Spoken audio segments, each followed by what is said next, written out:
अस्सलाम वालेकुम। आज मैं आपको डिफरेंट गैसेस लॉ के बारे में बताऊंगा with the help of kinetic particle theory.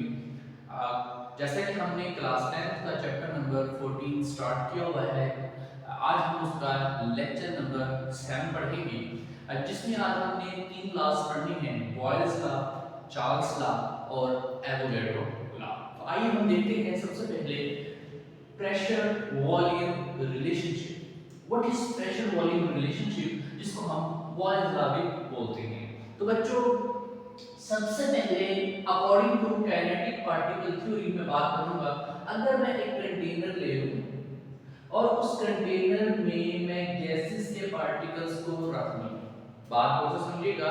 अगर मैं कंटेनर लूं और उस कंटेनर में गैसेस के पार्टिकल्स को रख दूं, अब आप जानते हैं गैसेस के अंदर हर किस्म की मूवमेंट होती है, तीनों किस्म की मूवमेंट होती है। तो गैसेस के जो पार्टिकल्स हैं ये मूवमेंट करेंगे रैंडमली, कोई किधर को जा रहा होगा, कोई किधर को जा रहा होगा, और हम क्या करेंगे, वो एक दूसरे से कोलाइड करेंगे और कंटेनर की दीवार से भी कोलाइड करेंगे। तो बेटा, जब कोलिजन होती है तो कोलिजन के नतीजे में हमारे पास प्रेशर क्रिएट होता है। कोलिजन के नतीजे में क्या क्रिएट होता है? प्रेशर क्रिएट होता है। मीन जितनी ज्यादा कोलिजन होगी पार्टिकल्स की, उतना ज्यादा प्रेशर होगा। अब अगर मैं क्या करूं, प्रेशर इंक्रीज कर दूं इस कंटेनर के ऊपर, अगर मैं प्रेशर इंक्रीज करता हूं, लेकिन शर्त क्या है कि टेम्परेचर मैंने रखना है कांस्टेंट, तो कहते हैं कि क्या होगा, कहते हैं कि उसका जो वॉल्यूम है वो डिक्रीज हो जाएगा, वॉल्यूम कम हो जाएगा। क्यों कम होगा? क्योंकि पार्टिकल्स के दरमियान जो डिस्टेंस है बेटा, वो कम होना शुरू हो जाएगा जैसे ही आप प्रेशर इंक्रीज करोगे। लेकिन शर्त क्या है कि आपने कांस्टेंट रखना है temperature.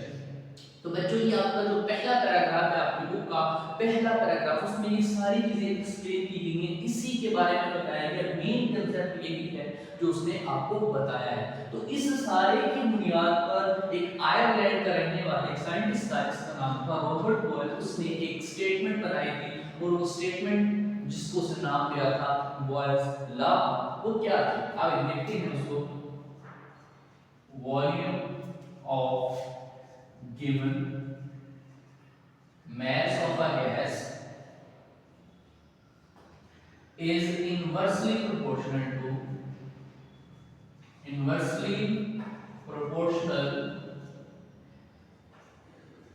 to pressure at constant temperature।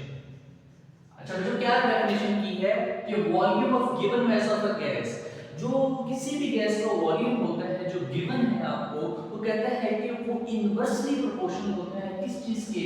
Pressure के। लेकिन शर्त क्या है? At constant temperature, constant temperature होना चाहिए। तो इसको हम नाम देते हैं बॉयल्स लॉ का। आइए हम देखते हैं अब इसकी मैथमेटिकल इक्वेशन कि हम इसको मैथमेटिकली किस तरह से लिख सकते हैं। तो बच्चों, वॉल्यूम जो है वो इनवर्स है, तो वो v इनवर्सली प्रोपोर्शनल लिख दोगे आप p के। तो आपके बुक में बस यही इक्वेशन दिखाई गई है। अब हम इसको मजीद थोड़ा सा डिराइव करते हैं। हम इसको प्रोपोर्शनलिटी साइन को हटाओ, उसकी जगह k लगा दें। प्रोपोर्शनलिटी कांस्टेंट जिसे कहा जाता है p, इसको मजीद अगर आप हल करो तो pv k। तो बेटा, ये आपके पास इक्वेशन निकल कर आ जाती है। इसको हम बॉयल्स लॉ ही कहते हैं, जिसमें प्रेशर और वॉल्यूम जो है वो आपस में प्रोडक्ट होते हैं, उससे मल्टीप्लाई होते हैं, और उस काम से होगा वो कांस्टेंट होगा। अच्छा, ये आपसे टॉपिक जो है वैसे तो लॉन्ग क्वेश्चन है, लेकिन आपसे बोर्ड में शॉर्ट क्वेश्चन के तौर पर कैसे पूछेगा, कहेगा state Boyle's law, give its mathematical expression. तो आपने डेफिनेशन लिखनी होगी और मैथमेटिकल एक्सप्रेशन इसकी बेटा लिखनी होगी। अब हम आते हैं, हम इसको वेरीफाई किस तरह से करते हैं, हम इसको जस्टिफाई कैसे करेंगे इस बॉयल्स लॉ को। तो उसके लिए उन्होंने दो बेटा जे शेप की ट्यूब्स ली, और उनमें से एक की जो लिंक थी, एक का जो बाजू आपका मिले, वो उन्होंने सील कर दिया और दूसरे को ओपन रखा। अब पहली ट्यूब में अगर आप देखें तो उन्होंने मरकरी को फिल किया। मरकरी को जैसे ही ऊपर से ओपन एंड वाले से फिल किया, तो यहाँ पर बेटा एयर ट्रैप होगी, एयर आपके पास फंस गई, और एक खास अमाउंट में उसको हम कहते हैं कि वो वॉल्यूम उसका क्या है, 1 है। V1 है, और जो आप उसके ऊपर मर्क्यूरी उसमें डाल रहे हैं, उसका अपना एक प्रेशर है, आप अप्लाई कर रहे हैं, तो वो जो आपके पास मर्क्यूरी हम कहते हैं वो है हमारे पास 1 एटीएम के इक्वल, और आप जानते हैं कि 1 एटीएम जो होता है वो 760 mmHg के बराबर होता है, या हम उसे कहते हैं 760 टॉप। तो ये दोनों चीजें आप उसको कह सकते हैं। अब नेक्स्ट देखिए, अगर हम सेकंड ट्यूब की बात करें तो सेकंड ट्यूब में आपने मजीद उसमें मर्क्यूरी को फिल किया है। मजीद मर्क्यूरी फिल करने से आपके पास जो वॉल्यूम है वो हाफ हो गया, वॉल्यूम मजीद कम हो गया। इसका मतलब क्या है, प्रेशर इंक्रीज करने से वॉल्यूम कम हुआ है।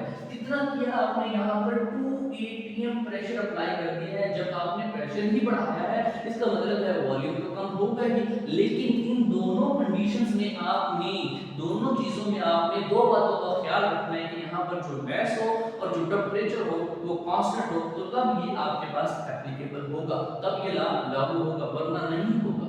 तो ये था हमारा पहला लॉ, जिसे हम नाम देते हैं बेटा बॉयल्स लॉ। आई थिंक आपको ये क्लियर हो चुका होगा। अब हम आते हैं सेकंड लॉ की तरफ, जिसको हम कहते हैं टेम्परेचर वॉल्यूम रिलेशनशिप, जिसका नाम क्या है बच्चों, चार्ल्स लॉ। इसे हम चार्ल्स लॉ भी बोलते हैं। तो सबसे पहले ये मैंने थोड़ी सी एक्सप्लेनेशन को इक्वेशन की फॉर्म में लिखा है कि हम इसको कैसे लिखते हैं। बेटा देखिए, टेम्परेचर जो है वो डायरेक्टली प्रोपोर्शनल है किसके, एवरेज काइनेटिक एनर्जी की। According to kinetic particle theory आप ये पढ़ चुके हैं कि जो टेम्परेचर है, अगर आप उसको इंक्रीज करते हो तो एवरेज काइनेटिक एनर्जी जो मॉलिक्यूल्स की है वो इंक्रीज करती है। जब एवरेज काइनेटिक एनर्जी मॉलिक्यूल्स की बढ़ेगी, मीन उसमें कोलिजन जो है वो इंक्रीज होगी। अगर कोलिजन इंक्रीज हो रही है, इसका मतलब है कि उसका प्रेशर बढ़ेगा, प्रेशर बढ़ेगा तो उसका वॉल्यूम इंक्रीज होगा। मीन सब एक दूसरे के डायरेक्टली प्रोपोर्शनल हैं, लेकिन हमने यहाँ पर जो रिलेशन पढ़नी है वो टेम्परेचर और वॉल्यूम की पढ़नी है। मीन आपने यहाँ पर प्रेशर जो है वो कांस्टेंट रखना है। अगर आप प्रेशर कांस्टेंट रखते हो तो मीन अगर आपने टेम्परेचर को इंक्रीज किया तो वॉल्यूम भी आपके पास इंक्रीज होगा। तो ये जो दो बातें मैंने आपको इक्वेशन की फॉर्म में एक्सप्लेन की हैं, बेटा ये आपका पहला पैराग्राफ आपकी बुक का यही इसके बारे में ही एक्सप्लेन किया गया है।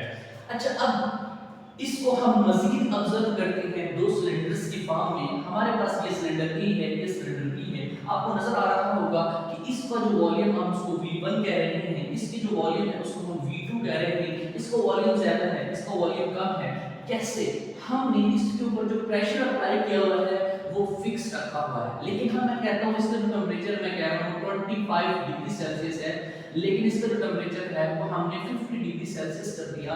मीन अगर आपने टेम्परेचर बढ़ाया है तो वॉल्यूम भी आपके पास इंक्रीज हुआ है, लेकिन एक बात ध्यान में रखिएगा, यहाँ पर जो हम टेम्परेचर लेते हैं वो डिग्री सेल्सियस में नहीं लेते, वो बल्कि हम केल्विन में लेते हैं। केल्विन स्केल में आपने उसको लेना होता है। तो इन तमाम बातों से, इन तमाम ऑब्जर्वेशन से, जो एक साइंटिस्ट है जिसका नाम था जैकस अलेक्जेंडर चार्ल्स, उसने एक लॉ पेश किया था जिसको हम नाम देते हैं Charles law.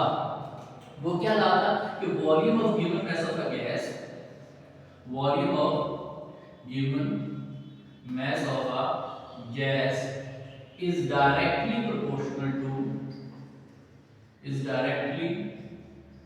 Proportional to absolute temperature. Absolute temperature यहाँ पर मीन है कि आपने उसको टेम्परेचर को एब्सोल्यूट रखना है, एब्सोल्यूट टेम्परेचर